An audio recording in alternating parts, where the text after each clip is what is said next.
Welcome to target PSC. അപ്പൊ നമ്മൾ 9ാം ക്ലാസ്സിലെ സോഷ്യൽ സയൻസ് ആണ് നോക്കുന്നത്. ഇന്ന് എടുക്കുന്ന ചാപ്റ്റർ ഇന്ത്യൻ ഭരണഘടനയിലെ അധികാര വിന്യാസം. നമുക്കറിയാം PSCക്കൊക്കെ വളരെ ഇമ്പോർട്ടന്റ് ആയിട്ടുള്ള ഒരു ടോപ്പിക്കാണ് കോൺസ്റ്റിറ്റ്യൂഷൻ അല്ലേ, ഇന്ത്യൻ ഭരണഘടന. അപ്പോൾ SCRT കൂടെ ആവുമ്പോൾ SCRT വരാനുള്ള ചാൻസ് വളരെ കൂടുതലാണ്. അപ്പൊ നമുക്ക് ചാപ്റ്റർ നോക്കാം. ഇന്ത്യൻ ഭരണഘടനയിലെ അധികാര വിന്യാസം, കോൺസ്റ്റിറ്റ്യൂഷൻ ഓഫ് ഇന്ത്യ. വർഷങ്ങൾക്ക് മുമ്പ് നാം വിധിയുമായി ഒരു കൂടിക്കാഴ്ച നടത്തി. ആ പ്രതിജ്ഞ പൂർണ്ണമല്ലെങ്കിലും സുപ്രധാനമായി തന്നെ നമ്മൾ നിറവേറ്റിയ സമയമായിരിക്കുന്നു. ഇന്ന് പാതിരാമണി മുഴങ്ങുമ്പോൾ ഇന്ത്യ ഉണർന്നെഴുന്നേൽക്കും, പുതുജീവിതത്തിലേക്കും സ്വാതന്ത്ര്യത്തിലേക്കും. ഒരു യുഗം അവസാനിക്കുന്നു. ദീർഘനാളായി അടിച്ചമർത്തപ്പെട്ടിരുന്ന ഒരു രാഷ്ട്രത്തിന്റെ ആത്മാവ് ശബ്ദിക്കുന്നു. ഈ അപൂർവ നിമിഷത്തിൽ ഇന്ത്യയുടെയും ഇവിടുത്തെ ജനങ്ങളുടെയും മനുഷ്യരാശിയുടെയും ആകെ തന്നെയും സേവനത്തിനായി സ്വയം അർപ്പിച്ചുകൊണ്ട് നമുക്ക് പ്രതിജ്ഞ ചെയ്യാം. ഇത് എവിടെയൊക്കെ കേട്ടിട്ടുണ്ടോ? സ്വാതന്ത്ര്യ പുലരിയിൽ പ്രഥമ പ്രധാനമന്ത്രി ജവഹർലാൽ നെഹ്റു രാഷ്ട്രത്തെ അഭിസംബോധന ചെയ്ത് നടത്തിയ പ്രസംഗത്തിലെ ഒരു ഭാഗമാണ് മുകളിൽ നൽകിയിട്ടുള്ളത്. ആരുടെയാണ്? ജവഹർലാൽ നെഹ്റു. ജവഹർലാൽ നെഹ്റു ആരായിരുന്നു? പ്രഥമ പ്രധാനമന്ത്രി അല്ലേ? നമ്മുടെ ആദ്യത്തെ പ്രധാനമന്ത്രി ആരാണ്?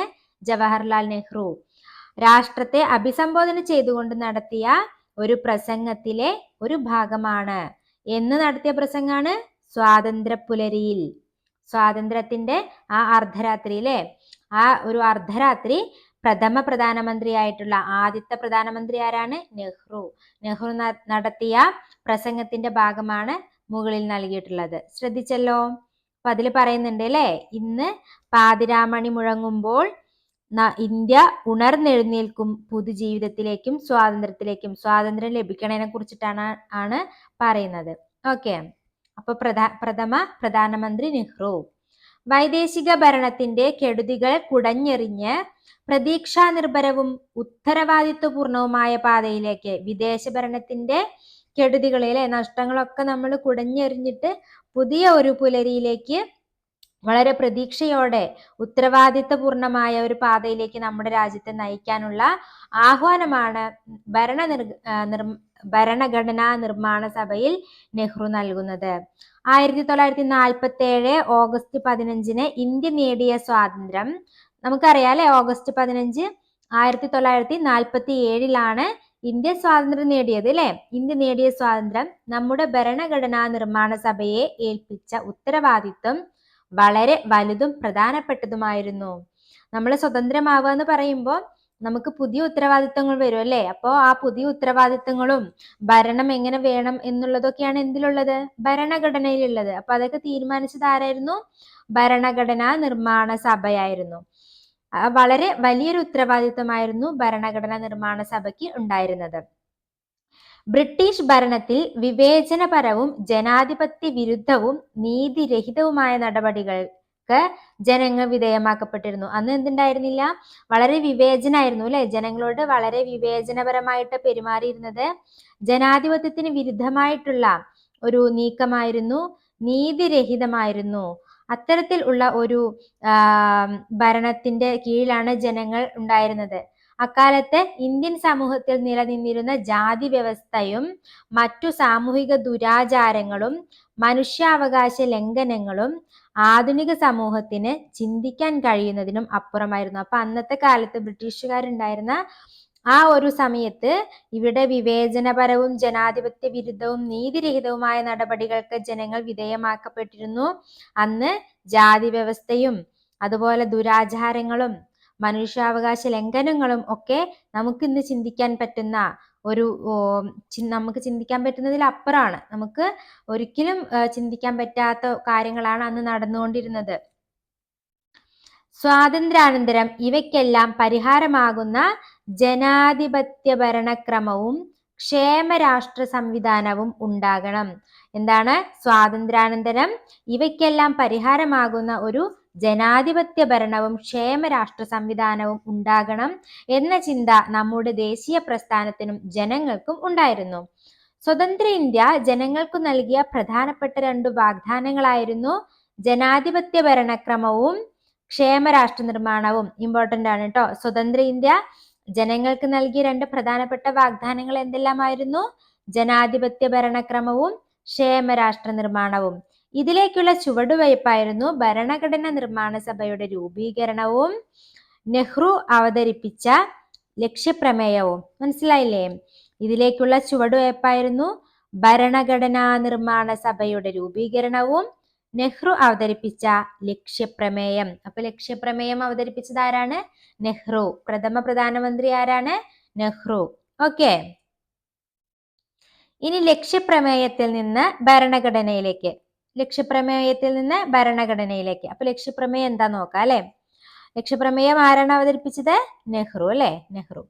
ഭരണഘടനാ നിർമ്മാണ സഭ ഇന്ത്യ ഒരു സ്വതന്ത്ര പരമാധികാര റിപ്പബ്ലിക്കായി തീർക്കുവാനും അതിനായി ഒരു ഭരണഘടന തയ്യാറാക്കുവാനുമുള്ള ഗൗരവമേറിയ ദൃഢനിശ്ചയം പ്രഖ്യാപിക്കുന്നു. എന്താ തയ്യാറാക്കുന്നേ? ഭരണഘടന നിർമ്മാണ സഭ ഇന്ത്യ ഒരു സ്വതന്ത്ര പരമാധികാര റിപ്പബ്ലിക്ക് ആയി തീർക്കുവാനും അതിനായി ഒരു ഭരണഘടന തയ്യാറാക്കുവാനുമുള്ള ഗൗരവമേറിയ ദൃഢനിശ്ചയം പ്രഖ്യാപിക്കുന്നു. സ്വതന്ത്ര പരമാധികാര ഇന്ത്യ എന്നത് സ്വതന്ത്ര പരമാധികാര ഇന്ത്യ അല്ലെ, അതാണ് തയ്യാറാക്കണമെന്ന് വിചാരിക്കുന്നത്. ആ ഇന്ത്യ എന്നത് എങ്ങനെയായിരിക്കണം?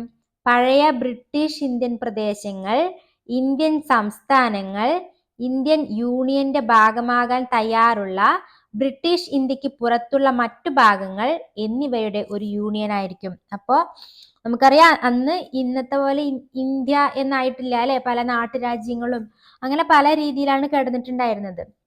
ഇന്നത്തെ ഒരു സ്ട്രക്ചറോട് കൂടി ഇന്ത്യ ആയിരുന്നില്ല.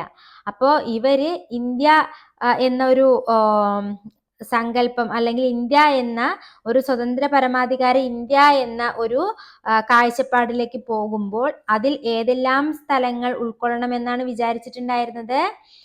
പഴയ ബ്രിട്ടീഷ് ഇന്ത്യൻ പ്രദേശങ്ങൾ അല്ലെ. ബ്രിട്ടീഷുകാർ ഭരിക്കുമ്പോൾ ഏതെല്ലാം ഇന്ത്യൻ പ്രദേശങ്ങൾ കീഴിലുണ്ടായിരുന്നോ ആ പ്രദേശങ്ങൾ പ്ലസ് ഇന്ത്യൻ സംസ്ഥാനങ്ങൾ പ്ലസ് ഇന്ത്യൻ യൂണിയന്റെ ഭാഗമാകാൻ തയ്യാറുള്ള ബ്രിട്ടീഷ് ഇന്ത്യക്ക് പുറത്തുള്ള മറ്റു ഭാഗങ്ങൾ. ബ്രിട്ടീഷ് ഇന്ത്യയിലല്ലാതെ അതിന്റെ പുറത്ത് ഏതെങ്കിലും പ്രദേശങ്ങൾക്ക് ഇന്ത്യയിൽ ഭാഗമാകണം എന്നുണ്ടോ?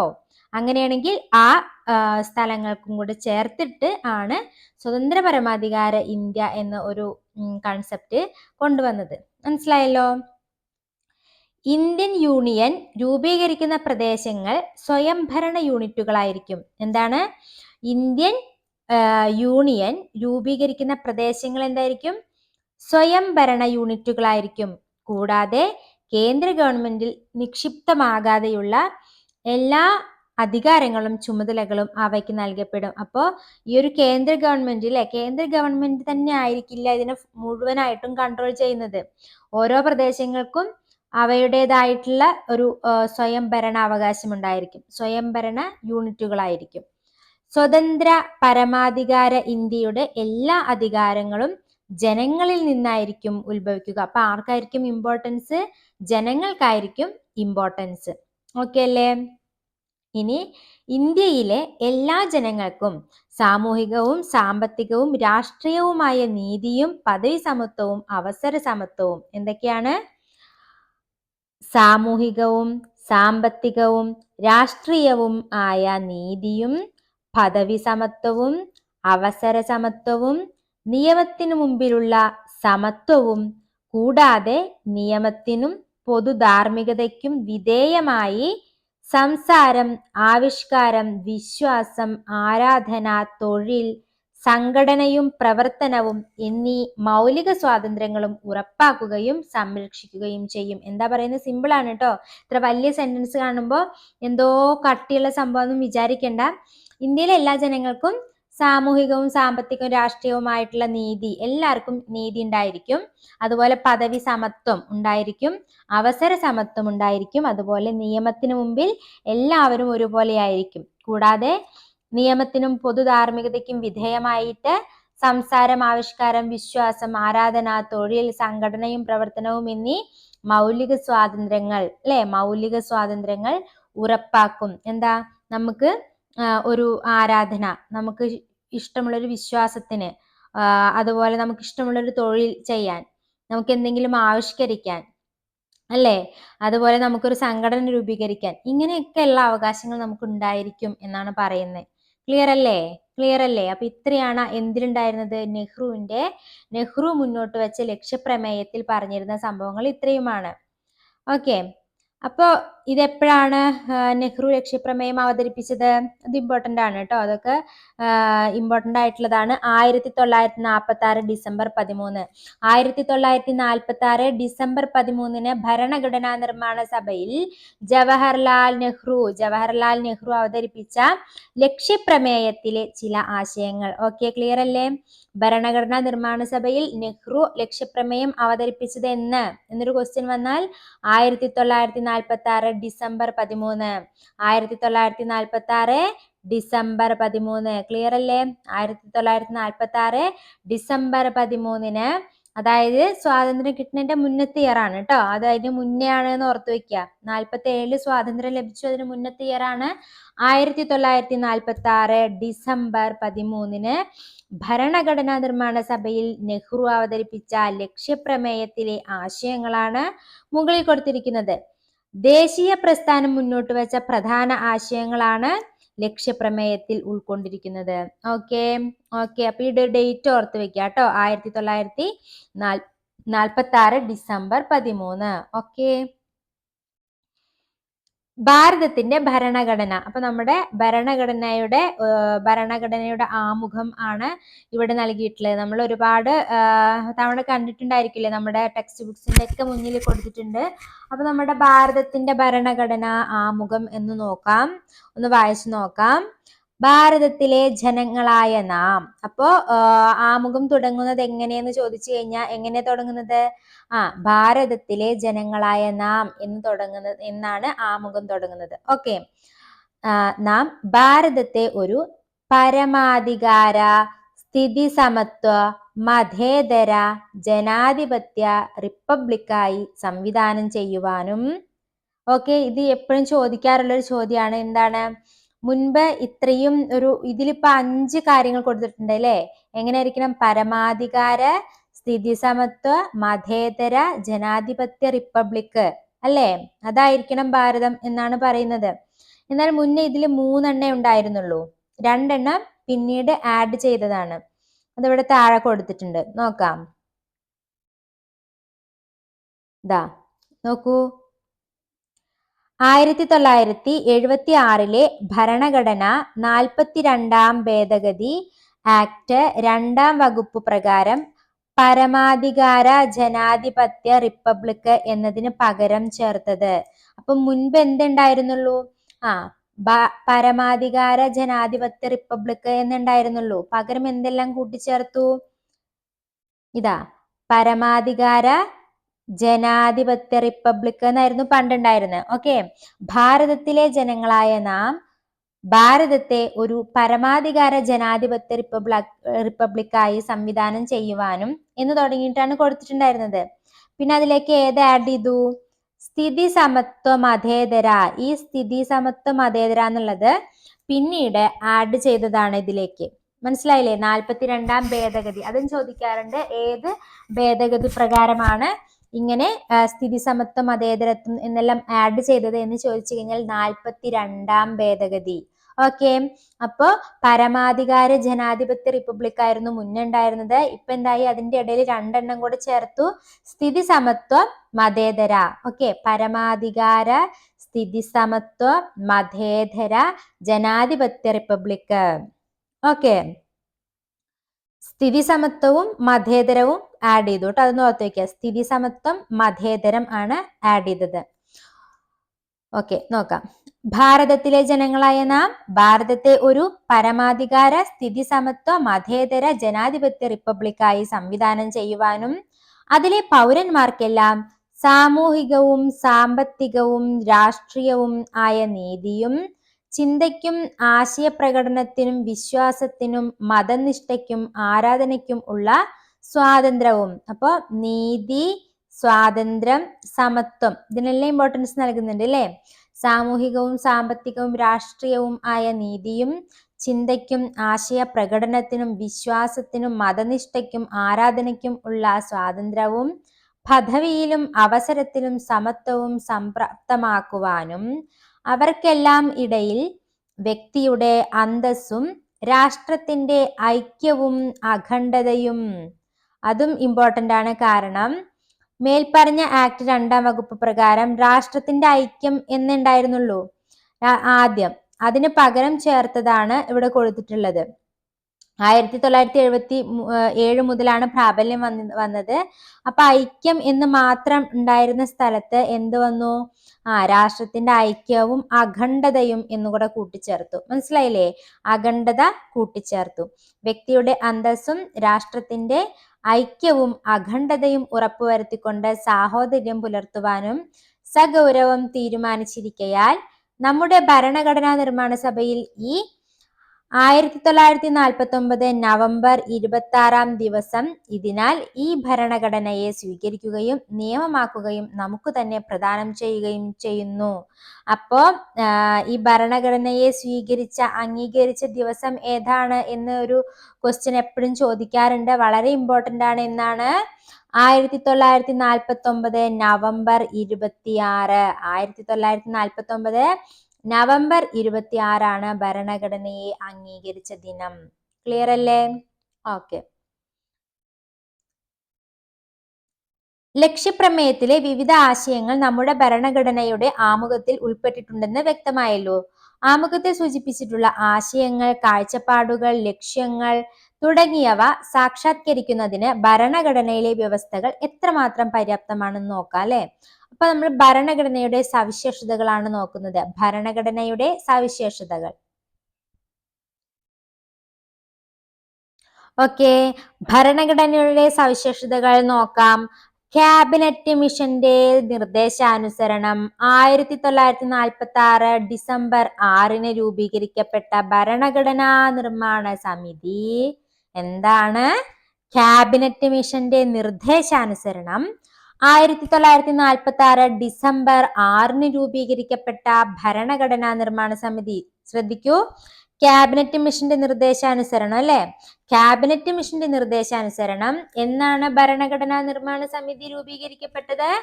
1946 ഡിസംബർ 6. 1946 ഡിസംബർ 6 രൂപീകരിക്കപ്പെട്ട ഭരണഘടനാ നിർമ്മാണ സമിതി 1946 ഡിസംബർ 9 മുതൽ 2 വർഷവും 11 മാസവും 17 ദിവസവും നീണ്ടുനിന്ന മഹത്തായ പ്രക്രിയയിലൂടെ നിർമ്മിച്ചതാണ് ഇന്ത്യൻ ഭരണഘടന. 1949 നവംബർ 26 അംഗീകരിച്ച് നിയമമാക്കി നമുക്കായി തന്നെ സമർപ്പിച്ച ഇന്ത്യൻ ഭരണഘടനയിൽ 22 ഭാഗങ്ങളിലായി 395 വകുപ്പുകളും 8 പട്ടികകളുമാണ് ഉണ്ടായിരുന്നത്. 1950 ജനുവരി 26 നിലവിൽ വന്ന ഇന്ത്യൻ ഭരണഘടന കാലാനുസൃതമായ മാറ്റങ്ങൾ ഉൾക്കൊണ്ടുകൊണ്ട് സജീവ പ്രമാണമായി തുടരുന്നു. നോക്കൂ, ക്യാബിനറ്റ് മിഷന്റെ നിർദ്ദേശാനുസരണം ഈ ഭരണഘടനാ നിർമ്മാണ സമിതി എന്ന് രൂപീകരിക്കപ്പെട്ടു? 1946 ഡിസംബർ 6 രൂപീകരിക്കപ്പെട്ടു. ഓക്കെ, 1946 ഡിസംബർ 6 രൂപീകരിക്കപ്പെട്ടു. എന്നിട്ട് എത്ര വർഷം എടുത്തു ഇത് തയ്യാറാക്കാൻ? 2 വർഷവും 11 മാസവും 17 ദിവസവും എടുത്തു അല്ലെ. 2 വർഷവും 11 മാസവും 17 ദിവസവും എടുത്തിട്ട് 1946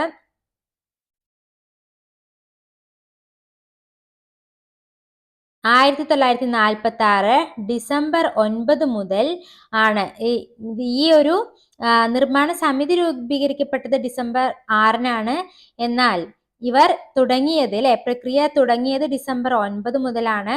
എന്നിട്ട് 2 വർഷം 11 മാസം 17 ദിവസവും എടുത്തിട്ട് 49 നവംബർ 26 1949 നവംബർ 26 ഇതിന് അംഗീകാരം ലഭിച്ചത്. അങ്ങനെ നിർമ്മിക്കപ്പെട്ട ഈ ഭരണഘടനയിൽ എത്ര ഭാഗങ്ങളുണ്ട്? 22 ഭാഗങ്ങൾ. കണ്ടോ? 22 ഭാഗങ്ങൾ, 395 വകുപ്പുകൾ. 8 പട്ടിക. കണ്ടില്ലേ? 22 ഭാഗങ്ങൾ, 395 വകുപ്പുകൾ, 8 പട്ടിക. 8 പട്ടിക രണ്ടിലും ഉണ്ട് അല്ലേ?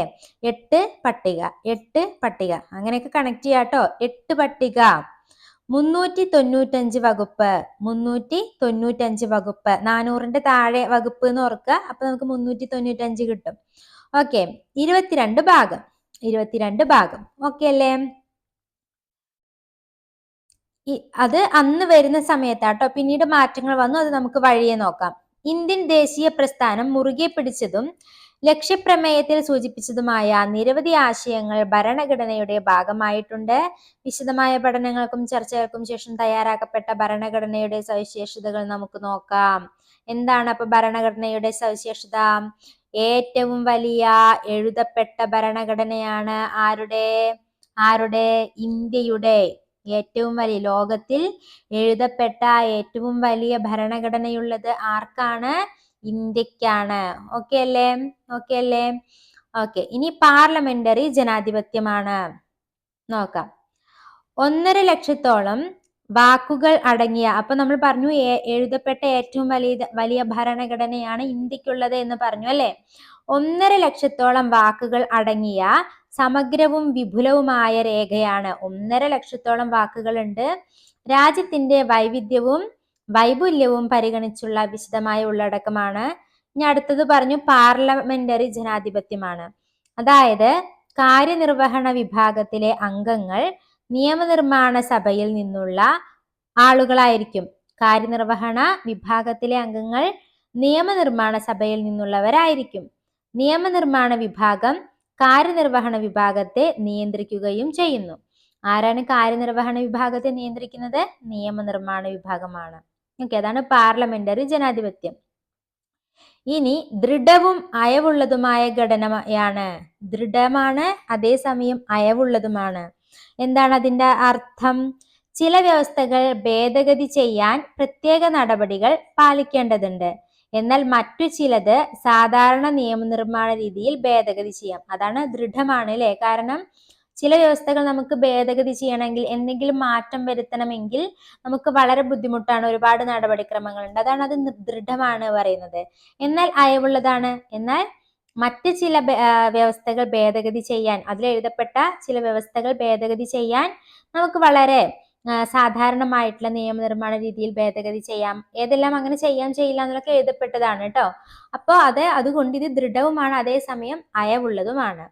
ഇനി മൗലികാവകാശങ്ങളും മൗലിക കർത്തവ്യങ്ങളും. മൗലികാവകാശങ്ങളും മൗലിക കർത്തവ്യങ്ങളും എന്താ പറയുന്നത്? ഓരോ വ്യക്തിക്കും രാഷ്ട്രം ഉറപ്പുവരുത്തേണ്ട ചില അടിസ്ഥാന അവകാശങ്ങൾ അല്ലെ? ഓരോ വ്യക്തിക്കും രാഷ്ട്രം ഉറപ്പുവരുത്തേണ്ട അടിസ്ഥാന അവകാശങ്ങളെയാണ് നമ്മൾ എന്ത് പറയുന്നത്? മൗലികാവകാശങ്ങൾ എന്ന് പറയുന്നത്. മനസ്സിലായില്ലേ? ഒരു രാജ്യത്ത്, നമ്മുടെ രാജ്യത്ത് താമസിക്കുമ്പോൾ, ജനിക്കുമ്പോൾ ഒരു വ്യക്തി, ഒരു പൗരൻ എന്ന നിലയ്ക്ക് ഒരു വ്യക്തിക്ക് നമുക്ക് ഓരോരുത്തർക്കും ഉറപ്പുവരുത്തേണ്ട ചില അവകാശങ്ങളുണ്ട് അല്ലെ? നമുക്ക് അതാണ് എന്ത്? മൗലിക അവകാശങ്ങൾ എന്ന് പറയുന്നത്. ഇനി മൗലിക കർത്തവ്യങ്ങൾ എന്താണ്? പൗരർ രാഷ്ട്രത്തോടും സമൂഹത്തോടും പാലിക്കേണ്ട നമ്മുടെ കർത്തവ്യം അല്ലേ? അതാണ് നമുക്ക് കിട്ടേണ്ട കാര്യങ്ങൾ, നമ്മുടെ അവകാശങ്ങൾ, നമ്മൾ ചെയ്യേണ്ട കാര്യങ്ങളുണ്ട് അല്ലെ? നമ്മൾ ഇവിടുത്തെ ഒരു പൗരൻ എന്ന നിലയ്ക്ക് നമ്മൾ ഓരോരുത്തരും ചെയ്യേണ്ട കുറച്ച് കാര്യങ്ങളുണ്ട്. അതാണ് എന്ത്? മൗലിക കർത്തവ്യങ്ങൾ, നമ്മൾ ചെയ്യേണ്ട കടമകളാണത്. ഓക്കെ. മാർഗനിർദ്ദേശക തത്വങ്ങൾ. മാർഗനിർദ്ദേശക തത്വങ്ങളാണ് അടുത്തത്. അതായത് ഭാവി രാഷ്ട്രത്തിന്റെ സാമൂഹിക സാമ്പത്തിക അഭിവൃദ്ധിക്കായി രാഷ്ട്രത്തിന് നൽകിയിട്ടുള്ള നിർദ്ദേശങ്ങൾ. അതായത് മാർഗനിർദ്ദേശക തത്വങ്ങളില് ഒരു പ്ലാനാണത്. ഇങ്ങനെയൊക്കെ ചെയ്യണം, നമ്മളുടെ രാജ്യത്തിന്റെ നല്ലതിന് വേണ്ടി നമ്മൾ ഇങ്ങനെയെല്ലാം ചെയ്യണം എന്ന് നിർദ്ദേശിക്കുന്ന കാര്യങ്ങളാണ് എന്ത്? മാർഗനിർദ്ദേശക തത്വങ്ങൾ. അതും നമ്മുടെ ഭരണഘടനയിൽ ഉണ്ട്. ദ്വിമണ്ഡല നിയമനിർമ്മാണ സഭകൾ. എന്താണ് ദ്വിമണ്ഡല നിയമനിർമ്മാണ സഭകൾ? മൊത്തം ജനത്തെയും പ്രതിനിധീകരിക്കുന്ന ദ്വിമണ്ഡലം പറഞ്ഞ എന്താ? 2 മണ്ഡലം അല്ലെ? 2 മണ്ഡലം. എന്തൊക്കെയാ 2 മണ്ഡലം? ഒന്ന് അധോസഭ. ഏതാണ് അധോസഭ? ലോകസഭയാണ് എന്തറിയപ്പെടുന്നത്? അധോസഭ, ലോവർ ഹൗസ്. നിയമനിർമ്മാണത്തിൽ രണ്ടാമതൊരു ചിന്തയ്ക്കായി സംസ്ഥാനങ്ങളെ പ്രതിനിധീകരിക്കുന്ന ഉപരിസഭ അഥവാ രാജ്യസഭ ഉണ്ട്. മനസ്സിലായോ? മൊത്തം ജനത്തെ പ്രതിനിധീകരിക്കുന്നതാണ് ഏത്? അധോസഭ അഥവാ ലോവർ ഹൗസ് അഥവാ ലോകസഭ. എന്നാൽ നിയമനിർമ്മാണത്തിൽ രണ്ടാമതൊരു ചിന്തയ്ക്കായിട്ട് സംസ്ഥാനങ്ങളെ പ്രതിനിധീകരിക്കുന്ന ഉപരിസഭയുണ്ട്. ഉപരിസഭയാണ് രാജ്യസഭ കേട്ടോ, അപ്പർ ഹൗസ്. അങ്ങനെ രണ്ട് സഭകളുണ്ട്. അതുകൊണ്ടാണ് ദ്വിമണ്ഡല സഭയാണ് എന്ന് പറയുന്നത്. ഓക്കെ അല്ലേ? ശക്തമായ കേന്ദ്ര ഗവൺമെന്റോട് കൂടിയ ഫെഡറലിസം. അധികാരം കേന്ദ്രത്തിനും സംസ്ഥാനങ്ങൾക്കുമായിട്ട് വേർതിരിച്ചിട്ടുണ്ട്. എങ്കിലും കേന്ദ്രത്തിന് മേൽക്കൈ നൽകുന്ന ചില സവിശേഷ അധികാരങ്ങൾ ഭരണഘടനയിൽ ഉൾപ്പെടുത്തിയിട്ടുണ്ട്. എന്താണ്? ശക്തമായ കേന്ദ്ര ഗവൺമെന്റോട് കൂടിയ ഫെഡറലിസം. ശക്തമായ കേന്ദ്ര ഗവൺമെന്റ് ആണുള്ളത്. അധികാരം കേന്ദ്രത്തിനും സംസ്ഥാനങ്ങൾക്കുമായിട്ടും കൊടുത്തിട്ടുണ്ട്. മനസ്സിലായോ? കേന്ദ്രത്തിന് ഇന്ന അവകാശങ്ങളുണ്ട്, ഇന്ന കാര്യങ്ങൾ ചെയ്യാനുണ്ട്, അതുപോലെ സംസ്ഥാനങ്ങൾക്ക് ഇന്ന കാര്യങ്ങൾ തീരുമാനമെടുക്കാം എന്നൊക്കെ കൊടുത്തിട്ടുണ്ട്. അപ്പൊ എങ്കിലും കേന്ദ്രത്തിന് മേൽക്കൈ നൽകുന്ന ചില സവിശേഷ അധികാരങ്ങളുണ്ട്. ഓക്കെ, സംസ്ഥാനങ്ങൾക്ക് അവകാശങ്ങൾ ഉണ്ടെങ്കിൽ കൂടെ കേന്ദ്രത്തിന് എന്തുണ്ട്? ഒരു മേൽക്കൈ ഉണ്ട്. ക്ലിയർ അല്ലേ? ഇനി സ്വതന്ത്രവും നിഷ്പക്ഷവുമായ നീതിന്യായ വ്യവസ്ഥ. അതായത് നിയമനിർമ്മാണ കാര്യനിർവഹണ വിഭാഗങ്ങളുടെ നിയന്ത്രണത്തിൽ അല്ലാത്ത കോടതി സംവിധാനം. എന്താണ്? സ്വതന്ത്രവും നിഷ്പക്ഷവുമായ ഒരു നീതിന്യായ വ്യവസ്ഥയാണുള്ളത്. നിയമനിർമ്മാണ കാര്യനിർവഹണ വിഭാഗങ്ങളുടെ അല്ലാത്ത ഒരു കോടതി സംവിധാനമാണ് നമുക്കുള്ളത്. സ്വതന്ത്ര ഭരണഘടനാ സ്ഥാപനങ്ങൾ. അതായത് ജനാധിപത്യ വ്യവസ്ഥ വിപുലവും അർത്ഥപൂർണവുമാക്കുന്നതിന് സ്വതന്ത്ര സ്വഭാവമുള്ള ഭരണഘടനാ സ്ഥാപനങ്ങളാണ് ഉള്ളത്. ഓക്കെ, ഇത്രയും കാര്യങ്ങൾ നമ്മുടെ ഇന്ത്യൻ ഭരണഘടനയുടെ സവിശേഷതകളായിട്ടാണ് കൊടുത്തിട്ടുള്ളത്. ഒന്നുകൂടി ജസ്റ്റ് നോക്കാം. എന്താണ്? ഏറ്റവും വലിയ എഴുതപ്പെട്ട ഭരണഘടനയാണ്. 1.5 ലക്ഷത്തോളം വാക്കുകളുണ്ട്.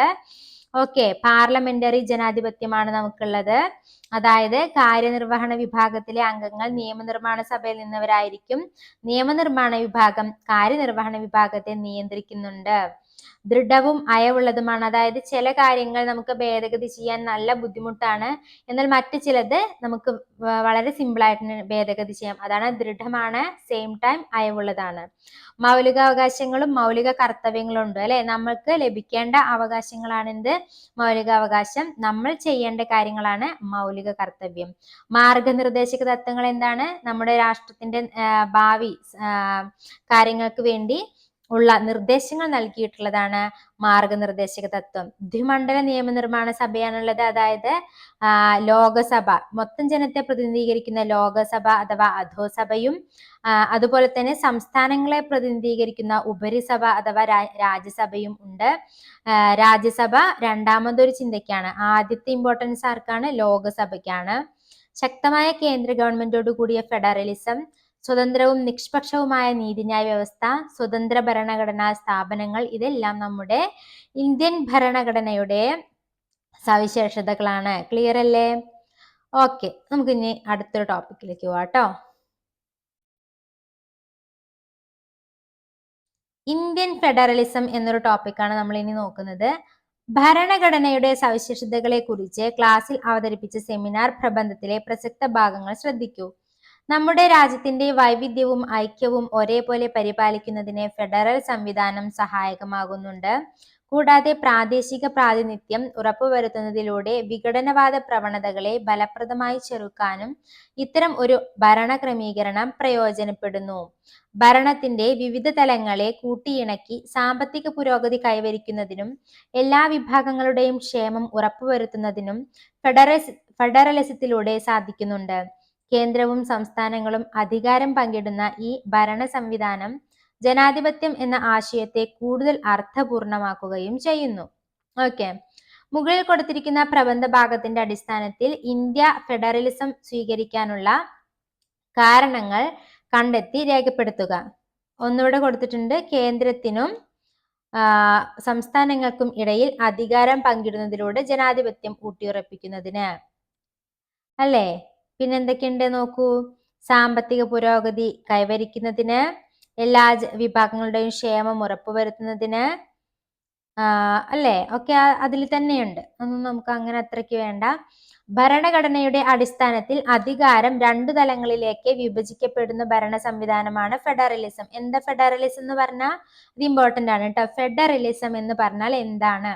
ഫെഡറലിസം എന്ന് പറഞ്ഞാൽ ഭരണഘടനയുടെ അടിസ്ഥാനത്തിൽ അധികാരം 2 തലങ്ങളിലേക്ക് വിഭജിക്കപ്പെടുകയാണ്, അല്ലെ? ഒന്നെന്താണ്? കേന്ദ്ര ഗവൺമെന്റ്, രണ്ടാമത്തതോ സംസ്ഥാന ഗവൺമെന്റ്. അപ്പോ കേന്ദ്ര ഗവൺമെന്റിനും സംസ്ഥാന ഗവൺമെന്റിനും എന്താണ്? അധികാരങ്ങൾ വിഭജിച്ച് നൽകുന്നതിനെയാണ് നമ്മൾ എന്ത് പറയുന്നത്? ഇതിന്റെ ഒരു ഫെഡറലിസം എന്ന് പറയുന്നത്. ഫെഡറലിസത്തിന്റെ അടിസ്ഥാന സവിശേഷതകൾ എന്തൊക്കെയാ നോക്കാട്ടോ. എഴുതപ്പെട്ട ദൃഢമായ ഭരണഘടന, അധികാര വിഭജനം, സ്വതന്ത്രമായ നീതിന്യായ വ്യവസ്ഥ എന്നതാണ് എന്തിന്റെ? ഫെഡറലിസത്തിന്റെ സവിശേഷത. എന്തെല്ലാമാണ്? എഴുതപ്പെട്ട ദൃഢമായ ഭരണഘടന, അധികാര വിഭജനം, സ്വതന്ത്രമായ നീതിന്യായ വ്യവസ്ഥ. എഴുതപ്പെട്ട ദൃഢമായ ഭരണഘടന, അധികാര വിഭജനം, സ്വതന്ത്രമായ നീതിന്യായ വ്യവസ്ഥ. ഇതാണെന്ത്? ഫെഡറലിസത്തിന്റെ പ്രത്യേകത. ഓക്കെ.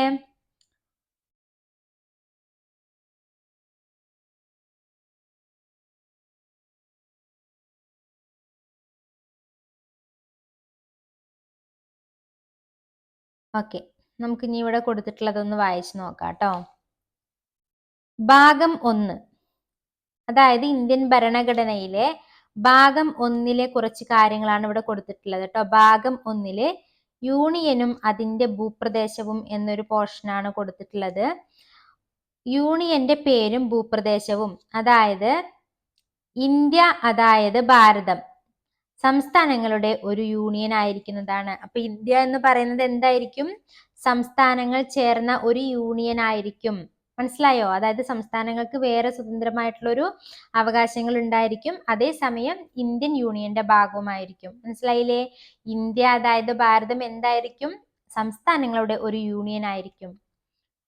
സംസ്ഥാനങ്ങളും അവയുടെ ഭൂപ്രദേശങ്ങളും 1-ാം പട്ടികയിൽ പറഞ്ഞിട്ടുള്ള വിധം ആയിരിക്കുന്നതാണ്. അത് 1-ാം പട്ടികയിൽ കൊടുത്തിട്ടുള്ള കാര്യങ്ങളാണ് കേട്ടോ പറഞ്ഞത്. ഭാരതത്തിന്റെ ഭൂപ്രദേശം, സംസ്ഥാനങ്ങളുടെ ഭൂപ്രദേശങ്ങളും 1-ാം പട്ടികയിൽ പറഞ്ഞിട്ടുള്ള യൂണിയൻ പ്രദേശങ്ങളും ആർജിക്കുന്ന മറ്റ് ഭൂപ്രദേശങ്ങളും അടങ്ങിയതാകുന്നു. എന്താണ് ഭാരതത്തിന്റെ ഭൂപ്രദേശം എന്ന് പറയുന്നത്? എന്താണ് ഭാരതത്തിന്റെ ഭൂപ്രദേശം എന്ന് പറയുന്നത്? സംസ്ഥാനങ്ങളുടെ ഭൂപ്രദേശങ്ങളും പ്ലസ് 1-ാം പട്ടികയിൽ പറഞ്ഞിട്ടുള്ള യൂണിയൻ പ്രദേശങ്ങളും പ്ലസ് ആർജിക്കുന്ന മറ്റ് ഭൂപ്രദേശങ്ങളും. മനസ്സിലായില്ലേ? ഭാരതം എന്ന് പറഞ്ഞ ഒരു യൂണിയൻ ആണെന്ന് പറഞ്ഞു, അല്ലെ? ഭാരതം എന്ന് പറഞ്ഞാൽ യൂണിയൻ ആണെന്ന് പറഞ്ഞു. അതായത് ഭാരതത്തിന്റെ ഭൂപ്രദേശം എന്ന് പറയുന്നത് എന്താണ്? സംസ്ഥാനങ്ങളുടെ ഭൂപ്രദേശം പ്ലസ് 1-ാം പട്ടികയിൽ പറഞ്ഞിട്ടുള്ള യൂണിയൻ പ്രദേശങ്ങൾ പ്ലസ് ആർജിക്കുന്ന മറ്റ് ഭൂപ്രദേശങ്ങൾ. ഇത് 3 എണ്ണം കൂടെ ചേർന്നതാണ് എന്ത്? ഇന്ത്യൻ ഭൂപ്രദേശം. ക്ലിയർ അല്ലേ? ഓക്കെ. ഇന്ത്യൻ ഭരണഘടനയുടെ 1-ാമത്തെ അനുച്ഛേദം വായിച്ചല്ലോ. ഇത് പ്രകാരം ഇന്ത്യ, അതായത് ഭാരതം, സംസ്ഥാനങ്ങളുടെ ഒരു യൂണിയൻ ആയിരിക്കും. എന്നാൽ ഭരണഘടനയിൽ ഒരിടത്തും ഇന്ത്യ ഒരു ഫെഡറൽ രാഷ്ട്രമാണെന്ന് പരാമർശിക്കുന്നില്ല. ഇന്ത്യയുടെ സാമൂഹികവും പ്രാദേശികവും ഭൂമിശാസ്ത്രപരവുമായ വൈവിധ്യങ്ങളെ ഉൾക്കൊള്ളുന്നതിനും രാജ്യത്തിന്റെ ഐക്യവും അഖണ്ഡതയും കാത്തുസൂക്ഷിക്കുന്നതിനും വേണ്ടിയാണ് നാം ഫെഡറൽ സംവിധാനം സ്വീകരിച്ചത്. നമുക്കറിയാലോ, നമ്മുടെ ഇന്ത്യ എന്ന് പറയുന്നത് വ്യത്യസ്തമായ മുത്തുകൾ കോർത്ത, രത്നങ്ങൾ കോർത്ത ഒരു മാല പോലെയാണ്, അല്ലെ? ഒരു യൂണിയൻ ആണ്. അപ്പൊ നമുക്കറിയാം ഇന്ത്യയിൽ എല്ലാം വ്യത്യസ്തമാണല്ലേ. ഓരോരോ സംസ്ഥാനങ്ങൾ എടുത്തു നോക്കിയാലും ഭാഷയുടെ അടിസ്ഥാനത്തിലാണെങ്കിലും ഭൂപ്രകൃതി ആണെങ്കിലും ജീവിത രീതികൾ എല്ലാം കൊണ്ടും വ്യത്യസ്തമായിട്ട് കിടക്കുകയാണ്. അപ്പൊ അതുകൊണ്ട് തന്നെ അതിൻ്റെതായ തനിമ എല്ലായിടത്തും നിലനിർത്തണം, അല്ലെ? എല്ലായിടത്തും ഒരേ നിയമങ്ങളും എല്ലാം കൊണ്ടുവന്ന് കറക്റ്റ് ആവില്ല. അപ്പൊ അതാണ് ഓരോ വൈവിധ്യങ്ങളെ ഉൾക്കൊള്ളാൻ വേണ്ടിയാണ് എന്ത് ഓരോ ഈ ഒരു ഫെഡറലിസം കൊണ്ടുവന്നിട്ടുള്ളത്. മനസ്സിലായോ? അപ്പൊ ഈ ഒരു ഐക്യവും അഖണ്ഡതയും കാത്തു സൂക്ഷിക്കാൻ നമുക്ക് കഴിയണം. അതിനാണ് ഫെഡറൽ സംവിധാനം സ്വീകരിച്ചത്. ഇനി ഇന്ത്യൻ ഫെഡറലിസത്തിന്റെ സവിശേഷതകൾ കൊടുത്തിട്ടുണ്ട്. ഇത് നോക്കിക്കഴിഞ്ഞാൽ ഫെഡറലിസം എന്താ എന്നുള്ളൊരു കൺസെപ്റ്റ് കുറച്ചും കൂടെ ക്ലിയർ ആവും കേട്ടോ. ഇന്ത്യൻ ഫെഡറലിസത്തിന്റെ സവിശേഷതകൾ എന്ന് പറഞ്ഞിട്ട് ഇവിടെ കൊടുത്തിട്ടുണ്ട്, നോക്കാം.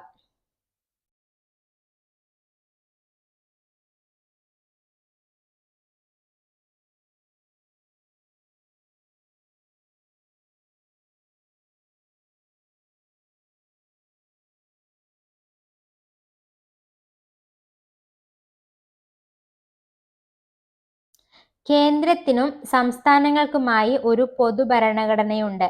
ഓക്കെ, നമ്മുടെ ഇന്ത്യൻ ഫെഡറലിസത്തിന്റെ സവിശേഷതയാണ് കേട്ടോ.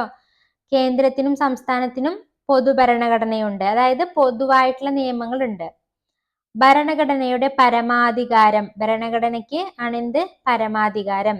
ഏക പൗരത്വം അല്ലെ, ഏക പൗരത്വമാണ് കൊടുക്കുന്നത്. ഇന്ത്യയിൽ പൗരനായിട്ടുള്ള ഒരു വ്യക്തിക്ക് മറ്റൊരു രാജ്യത്തേക്ക്, അമേരിക്കയിലോ അല്ലെങ്കിൽ മറ്റേതെങ്കിലും ഒരു കൺട്രിയിലോ പോയി കഴിഞ്ഞാൽ അവിടെ പൗരത്വം കിട്ടില്ല. അതായത് അവിടെ പൗരത്വം സ്വീകരിക്കുകയാണെങ്കിൽ ഇന്ത്യയിലെ പൗരത്വം നഷ്ടപ്പെടും. മനസ്സിലായില്ലേ? ഇവിടെ ഏക പൗരത്വമാണ് ഇന്ത്യയിലുള്ളൂ. ഭരണഘടന ഭേദഗതി ചെയ്യാനുള്ള അധികാരങ്ങളിൽ കേന്ദ്രത്തിനാണ് മേൽക്കൈ. ആർക്കാണ്? ഭരണഘടന ഭേദഗതി, എന്തെങ്കിലും മാറ്റം വരുത്തണമെങ്കിൽ ആർക്കാണ്? കേന്ദ്രത്തിനാണ് മേൽക്കൈ. ദ്വിമണ്ഡല നിയമനിർമ്മാണ സഭയാണ് ഉള്ളത്. ദ്വിമണ്ഡല നിയമനിർമ്മാണ സഭ നേരത്തെ പറഞ്ഞു അല്ലെ, ലോകസഭയും രാജ്യസഭയും, അതായത് അധോസഭയും ഉപരിസഭയും. കേന്ദ്ര സംസ്ഥാന അധികാര വിഭജനം അല്ലെ, കേന്ദ്രത്തിനും സംസ്ഥാനത്തിനും അധികാരങ്ങൾ വിഭജിച്ചു നൽകിയിട്ടുണ്ട്. അധികാര വിഭജനത്തിൽ കൂടുതൽ വിഷയങ്ങളും പ്രധാന അധികാരങ്ങളും ആർക്കാണ്? കേന്ദ്രത്തിനാണ് കൂടുതൽ. വളരെ അതിനേക്കാൾ കുറച്ചാണ് കേന്ദ്രത്തിനാണ് ഇമ്പോർട്ടൻസ്, അതിനേക്കാൾ കുറച്ച് അധികാരങ്ങളാണ് ആർക്കുള്ളൂ? സ്റ്റേറ്റ്സിനുള്ളൂ. സ്വതന്ത്രവും നിഷ്പക്ഷവുമായിട്ടുള്ള ഒരു നീതിന്യായ വ്യവസ്ഥയാണ് അർദ്ധ ഫെഡറൽ സംവിധാനമാണ് ഇവിടെ ഉള്ളത്. ഓക്കെ, ഇന്ത്യൻ ഭരണഘടന ഉയർത്തിപ്പിടിക്കുന്ന ജനാധിപത്യ പ്രതിബദ്ധതയുടെ മറ്റൊരു സവിശേഷതയാണ് ഫെഡറൽ ഭരണഘടന. ഫെഡറൽ ഘടന രാഷ്ട്രത്തിന്റെ അധികാരങ്ങൾ ഒരു തലത്തിൽ മാത്രം കേന്ദ്രീകരിക്കാതെ അവ കേന്ദ്ര സർക്കാരിനും സംസ്ഥാന സർക്കാരിനും വിഭജിച്ചു നൽകുന്ന സമീപനമാണ് ഇന്ത്യൻ ഭരണഘടന സ്വീകരിച്ചിട്ടുള്ളത്.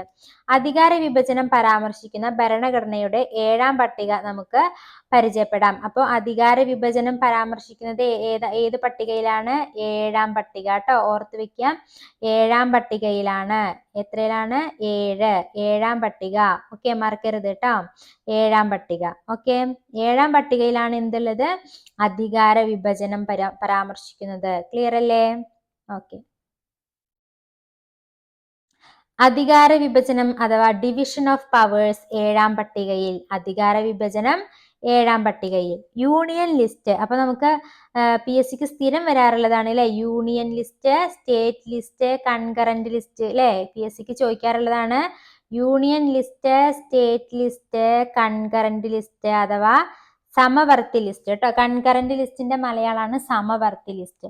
അപ്പൊ ഓരോന്നിൽ എന്തൊക്കെയാ വരുന്നത് എന്ന് നമുക്ക് നോക്കാം അല്ലെ. യൂണിയൻ ലിസ്റ്റ് ആണ് ഒന്നാമത്. യൂണിയൻ ലിസ്റ്റിൽ വരുന്നത് എന്താണ്? കേന്ദ്ര ഗവൺമെന്റിന് സമ്പൂർണ്ണ നിയമനിർമ്മാണ അധികാരമുള്ള വിഷയങ്ങളുടെ ഒരു പട്ടികയാണ് ഇത്. നോക്കൂ, യൂണിയൻ ലിസ്റ്റ് എന്ന് പറഞ്ഞു കഴിഞ്ഞാൽ എന്താണ്? കേന്ദ്ര ഗവൺമെന്റിന് എന്തൊക്കെ അധികാരമുണ്ട് എന്ന് പറയുന്നതാണ് എന്ത്? Union list. ഭരണഘടന നിലവിൽ വന്നപ്പോ 97 വിഷയങ്ങളാണ് എന്തിനുണ്ടായിരുന്നത്? യൂണിയൻ ലിസ്റ്റിന് ഉണ്ടായിരുന്നത്. അതിൽപ്പെടുന്ന ചില കാര്യങ്ങളാണ് വിദേശകാര്യം, പ്രതിരോധം, റെയിൽവേ, ബാങ്കിങ്, പൗരത്വം തുടങ്ങിയവ. ഓക്കെ, വിദേശകാര്യം അല്ലേ. അപ്പൊ നമുക്ക് അങ്ങനെ ഒരു ഉയർന്ന തലത്തിൽ ചിന്തിക്കാം. രാജ്യത്തിന്റെ യൂണിയൻ ലിസ്റ്റ് അല്ലെ, കേന്ദ്ര ഗവൺമെന്റിനാണ് എന്ത്? വിദേശകാര്യങ്ങളൊക്കെ നമ്മുടെ സംസ്ഥാനങ്ങൾക്ക് അതില് സംസ്ഥാനങ്ങളല്ല തീരുമാനിക്കാൻ. അപ്പൊ ആലോചിക്കുക, കുറച്ച് വലിയ കാര്യങ്ങൾ അല്ലെ, വിദേശകാര്യം, പ്രതിരോധം അല്ലെ, ആർമി, അങ്ങനത്തെ കാര്യങ്ങളൊക്കെ ചിന്തിക്കുക കേട്ടോ. പ്രതിരോധം, റെയിൽവേ, ബാങ്കിങ്. റെയിൽവേ എന്നൊക്കെ പറഞ്ഞ സംസ്ഥാനങ്ങളെ ഒക്കെ കണക്ട് ചെയ്യണതല്ലേ, ഒരു സംസ്ഥാനത്തിന്റെ ഉള്ളിൽ ഒതുങ്ങി നിൽക്കുന്നതല്ലല്ലോ. അങ്ങനെ ചിന്തിച്ചാൽ മതി. അപ്പൊ വിദേശകാര്യം, പ്രതിരോധം, റെയിൽവേ, ബാങ്കിങ്, പൗരത്വം തുടങ്ങിയ കുറച്ച് ഉയർന്ന തലത്തിലുള്ള കാര്യങ്ങളെല്ലാം യൂണിയൻ ലിസ്റ്റ്, കേന്ദ്ര ലിസ്റ്റിന്റെ പരിധിയിലാണ് വരുന്നത്. തുടക്കത്തിൽ എത്ര വിഷയം ഉണ്ടായിരുന്നു? 97 വിഷയങ്ങൾ ഉണ്ടായിരുന്നു. ഇനി സംസ്ഥാന ലിസ്റ്റ്. സംസ്ഥാന ലിസ്റ്റ്, സ്റ്റേറ്റ് ലിസ്റ്റ്. സാധാരണഗതിയിൽ സംസ്ഥാന ഗവൺമെന്റുകൾക്ക് നിയമനിർമ്മാണ അധികാരമുള്ള വിഷയങ്ങളുടെ പട്ടികയാണിത് അല്ലെ. അപ്പോൾ സംസ്ഥാന ലിസ്റ്റ് പറഞ്ഞ സംസ്ഥാന ഗവൺമെന്റിന് എന്താ അധികാരമുള്ള കാര്യങ്ങളാണ്. തുടക്കത്തിൽ ഇതിൽ എത്ര ഉണ്ടായിരുന്നു? 66. കേന്ദ്രത്തിലോ 97 ഉണ്ടായിരുന്നു തുടക്കത്തിൽ അല്ലെ. ഇതിൽ 66 ഉണ്ടായിരുന്നത്. കൺകറന്റിലാണെങ്കിൽ 47 ഉണ്ടായിരുന്നത് കേട്ടോ. അപ്പൊ അത് മറക്കരുത്. കേന്ദ്രത്തില് 97 ഉണ്ടായിരുന്നു, കൺകറന്റില് 47, സ്റ്റേറ്റില് 66 എന്നിങ്ങനെയാണ് സ്റ്റാർട്ടിങ്ങിൽ ഉണ്ടായിരുന്നത്. അപ്പൊ ഈ 66 പ്രധാനപ്പെട്ട കുറച്ച് കൊടുത്തിട്ടുണ്ട്, നോക്കാം. എന്തൊക്കെയാണ്? കൃഷി, ജയിൽ, പോലീസ്, തദ്ദേശ സ്വയംഭരണം, ഇതെല്ലാം എന്താണ്? സംസ്ഥാന ലിസ്റ്റിൽ വരുന്നതായിരുന്നു. ഓക്കെ, കൃഷി, ജയിൽ, പോലീസ്, തദ്ദേശ സ്വയംഭരണം തുടങ്ങിയവ സംസ്ഥാന ലിസ്റ്റിൽ ഉൾപ്പെടുന്നു. ഇനി കൺകറന്റ് ലിസ്റ്റിൽ ഉൾപ്പെടുന്നത് എന്താ നോക്കാട്ടോ. അതായത് കേന്ദ്ര ഗവൺമെന്റിനും സംസ്ഥാന ഗവൺമെന്റിനും നിയമനിർമ്മാണ അധികാരമുള്ള വിഷയങ്ങളുടെ പട്ടിക. അപ്പൊ നമ്മള് കേന്ദ്രത്തിന് മാത്രമുള്ളത് പറഞ്ഞു, പിന്നെ സംസ്ഥാനത്തിന് മാത്രമുള്ളത് പറഞ്ഞു. ഇനി രണ്ടെണ്ണത്തിനും കേന്ദ്ര ഗവൺമെന്റിനും സംസ്ഥാന ഗവൺമെന്റിനും ഒരുപോലെ പ്രാധാന്യമുള്ള വിഷയങ്ങളുടെ പട്ടികയാണ് ഏത്? കൺകറന്റ് ലിസ്റ്റ് അഥവാ സമവർത്തി ലിസ്റ്റ്. അതിൽ തുടക്കത്തിൽ എത്ര ഉണ്ടായിരുന്നു? 47 വിഷയം ഉണ്ടായിരുന്നു. എക്സാമ്പിൾ: വിദ്യാഭ്യാസം, വനം, വിവാഹം. നോക്കൂ, വാ വെച്ചിട്ടൊക്കെ കണക്ട് ചെയ്യട്ടോ. എല്ലാറ്റിലും വാ ഉണ്ട് അല്ലെ. വിദ്യാഭ്യാസം, വനം, വിവാഹം, ഇതൊക്കെ എന്തിലാണ്? സമവർത്തി ലിസ്റ്റിലാണ് കേട്ടോ. അപ്പൊ വിദ്യാഭ്യാസം, വനം, ട്രേഡ് യൂണിയനുകൾ, വിവാഹം, ജനന മരണ രജിസ്ട്രേഷൻ മുതലായതെല്ലാം ഇതിലാ വരുന്നത്. ഓക്കെ, ജസ്റ്റ് ഇങ്ങനെ ഓർത്താൽ മതി. കൺകറന്റ് ലിസ്റ്റിൽ വരുന്നത് ജനനം, മരണം, വിവാഹം, ഇതൊക്കെ ഒരാളുടെ ജീവിതത്തിൽ വരുന്ന കാര്യങ്ങളാ അല്ലെ. അങ്ങനെ കണക്ട് ചെയ്യാം കേട്ടോ. ജനനം, മരണം, വിവാഹം, പിന്നെ വാ വെച്ചിട്ട് തന്നെ കണക്ട് ചെയ്യുക. വിവാഹം, വനം, വിദ്യാഭ്യാസം, ട്രേഡ് യൂണിയനുകൾ, അങ്ങനെ മുതലായതെല്ലാം ഇതിൽപ്പെടുന്നു.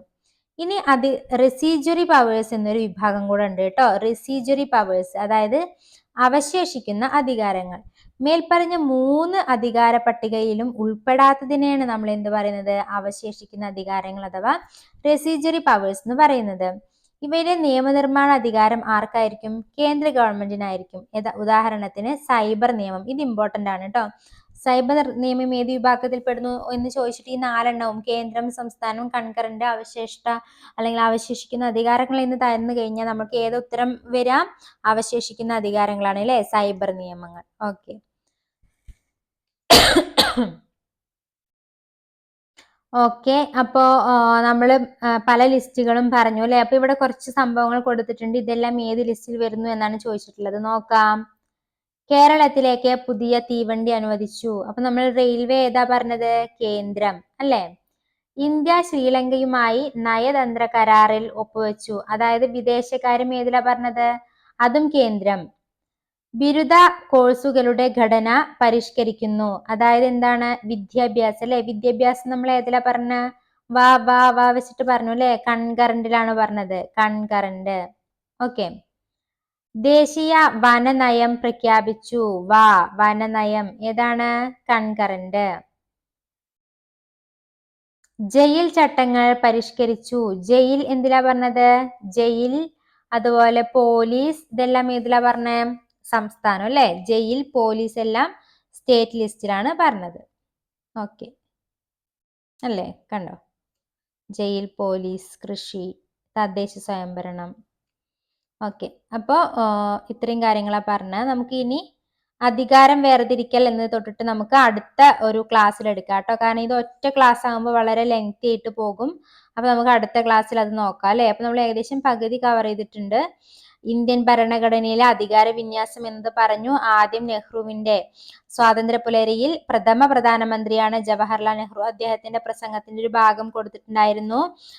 പിന്നെ 1947 ഓഗസ്റ്റ് 15 ഇന്ത്യ നേടിയ സ്വാതന്ത്ര്യം അത് പറഞ്ഞു. പിന്നെന്താണ്? ലക്ഷ്യപ്രമേയം ആരാണ് അവതരിപ്പിച്ചത്? നെഹ്റു അവതരിപ്പിച്ച ലക്ഷ്യപ്രമേയത്തെ പറഞ്ഞു. അതിലെ കാര്യങ്ങൾ എന്തൊക്കെയാന്ന് പറഞ്ഞു. പിന്നെ എന്ത് പറഞ്ഞു? 1946 ഡിസംബർ 13 ഭരണഘടനാ നിർമ്മാണ സഭയിൽ നെഹ്റു അവതരിപ്പിച്ച ലക്ഷ്യപ്രമേയം അവതരിപ്പിച്ചത് എന്നാണ്?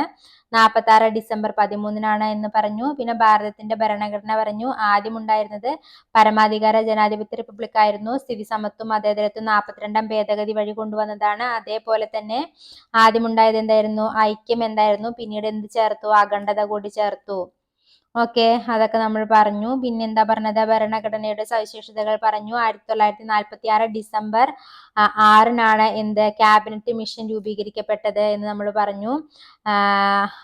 46 ഡിസംബർ 6 ഭരണഘടനാ നിർമ്മാണ സമിതി രൂപീകരിക്കപ്പെട്ടു എന്ന് പറഞ്ഞു. 1946 ഡിസംബർ 9 മുതലാണ് പ്രവർത്തനം തുടങ്ങിയത്. രൂപീകരിക്കപ്പെട്ടത് 6-നും പ്രവർത്തനം തുടങ്ങിയത് 9-നുമാണ്.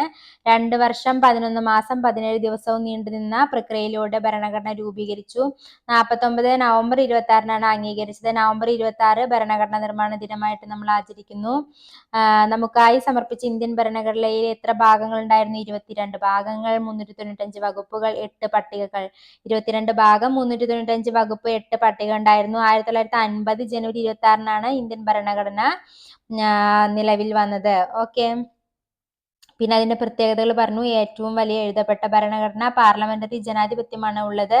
ദൃഢവും അയവുള്ളതുമായ ഘടന, മൗലിക അവകാശം, മൗലിക കർത്തവ്യങ്ങളുമുണ്ട്. മാർഗനിർദ്ദേശക തത്വങ്ങൾ, എന്തെല്ലാം ചെയ്യണം നമ്മുടെ രാജ്യം എന്ന്. ദ്വിമണ്ഡല നിയമനിർമ്മാണ സഭ, അധോസഭ അഥവാ ലോകസഭ, ഉപരിസഭ അഥവാ രാജ്യസഭ രണ്ടും ചേർന്നതാണ്. ശക്തമായ കേന്ദ്ര ഗവൺമെന്റോട് കൂടിയ ഫെഡറലിസം, സ്വതന്ത്രവും നിഷ്പക്ഷവുമായ നീതിന്യായ വ്യവസ്ഥ, സ്വതന്ത്ര ഭരണഘടനാ സ്ഥാപനങ്ങളാണ് ഉള്ളത്. ഇന്ത്യൻ ഫെഡറലിസത്തെ കുറിച്ച് നമ്മൾ പറഞ്ഞു. പിന്നീട് നമ്മൾ പറഞ്ഞത് എന്തായിരുന്നു? യൂണിയനും അതിന്റെ പ്രദേശങ്ങളും പറഞ്ഞു അല്ലെ. എന്തായിരിക്കണം? നമ്മുടെ ഭാഗം 1-ലാണ് ഇതിനെ കുറിച്ച് പറയുന്നത്. അപ്പോ നമ്മളുടെ ഭാരതം എന്ന് പറയുന്നത് സംസ്ഥാനങ്ങളുടെ ഭൂപ്രദേശവും 1-ാം പട്ടികയിൽ പറഞ്ഞിട്ടുള്ള യൂണിയൻ പ്രദേശങ്ങളും ആർജിക്കുന്ന മറ്റ് പ്രദേശങ്ങളും അടങ്ങിയതാകുന്നു എന്ന് പറഞ്ഞു അല്ലെ. ഇന്ത്യൻ ഫെഡറലിസം എന്ന ഒരു കൺസെപ്റ്റ് പറഞ്ഞു. അതിന്റെ സവിശേഷത പറഞ്ഞു. എന്താണ്? കേന്ദ്രത്തിനും സംസ്ഥാനങ്ങൾക്കുമായിട്ട് പൊതുഭരണഘടനയും ഉണ്ടായിരിക്കും, വിഭജനവും ഉണ്ടായിരിക്കും, ഏകപൗരത്വമായിരിക്കും. അങ്ങനെ കുറച്ച് കാര്യങ്ങൾ പറഞ്ഞു. അതൊക്കെ ഒന്നുകൂടെ നോക്കാം. ഇന്ത്യൻ ഭരണഘടന ഉയർത്തിപ്പിടിക്കുന്ന ജനാധിപത്യ പ്രതിബദ്ധതയുടെ സവിശേഷതമാണ് ഫെഡറൽ ഭരണഘടന എന്ന് നമ്മൾ പറഞ്ഞു. അധികാര വിഭജനം 7-ാം പട്ടികയിലാണ് കൊടുത്തിട്ടുള്ളത് എന്ന് ഓർത്ത് വെക്കുക. അതിൽ യൂണിയൻ ലിസ്റ്റ്, സ്റ്റേറ്റ് ലിസ്റ്റ്, സമവർത്തി ലിസ്റ്റ്, അവശേഷിക്കുന്ന അധികാരങ്ങൾ എന്നതുണ്ട്. അതിൽ സൈബർ നിയമങ്ങൾ വരുന്നത് അവശേഷിക്കുന്ന അധികാരം അഥവാ റെസിജ്വറി പവേഴ്സിലാണെന്ന് ഓർത്ത് വെക്കുക. വിദ്യാഭ്യാസം, വനം, വിവാഹം, ജനനം, മരണം, ട്രേഡ് യൂണിയൻ എല്ലാം കൺകറന്റ് ലിസ്റ്റ് അഥവാ സമവർത്തി ലിസ്റ്റിലാണെന്ന് ഓർത്ത് വെക്കുക. കൃഷി, ജയിൽ, പോലീസ്, തദ്ദേശ സ്വയംഭരണം തുടങ്ങിയവയെല്ലാം സ്റ്റേറ്റ് ലിസ്റ്റിലാണെന്ന് ഓർത്ത് വെക്കുക. വിദേശകാര്യം, പ്രതിരോധം, റെയിൽവേ, ബാങ്കിങ്, പൗരത്വം തുടങ്ങിയവ യൂണിയൻ ലിസ്റ്റിലാണ് എന്ന് ഓർത്ത് വെക്കുക. ഓക്കെ അല്ലേ? അപ്പൊ ഇത്രയും കാര്യങ്ങളാണ് ഇന്നത്തെ ക്ലാസ്സിൽ പഠിച്ചത്. അധികാരം വേർതിരിക്കാൻ തുടങ്ങിയിട്ട് നമുക്ക് അടുത്ത ക്ലാസ്സിൽ നോക്കാം കേട്ടോ. Okay, thank you.